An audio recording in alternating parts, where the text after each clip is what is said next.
अमरावती शहरातील हमालपुरा आरोग्य केंद्राच्या डॉक्टर मानसी मुरके व डॉक्टर वैशाली मुटघरे यांच्या वतीने महिला व बालरोग निदान शिबिर आयोजन करण्यात आले होते। यावेळी मनपा आरोग्य अधिकारी डॉक्टर विशाल काळे यांच्या मार्गदर्शनात शिबिराचे आयोजन करण्यात आले।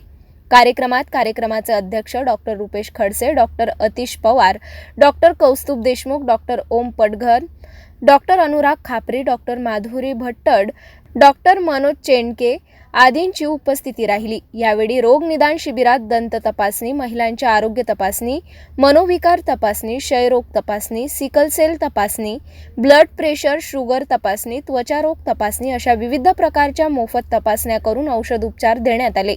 शिबिरात गोपालनगर सुतगिरणी परिसरातील शेकडो नागरिकांनी लाभ घेतला। शिबिरात डॉक्टर मानसी मुरके यांनी आजारावर मार्गदर्शन केले। डॉक्टर रुपेश खडसे, साथरोग नियंत्रण अधिकारी यांनी सुद्धा डेंग्यू, मलेरिया, चिकनगुनिया व स्वच्छता राखून प्रतिबंधात्मक उपाययोजनेबाबत माहिती देऊन परिसर स्वच्छ सुंदर ठेवण्यास जनतेला विनंती करण्यात आली। शिबिर यशस्वी होण्यासाठी आशा वर्कर, आरोग्य सेविका व सर्व आरोग्य कर्मचाऱ्यांनी मदत दिली।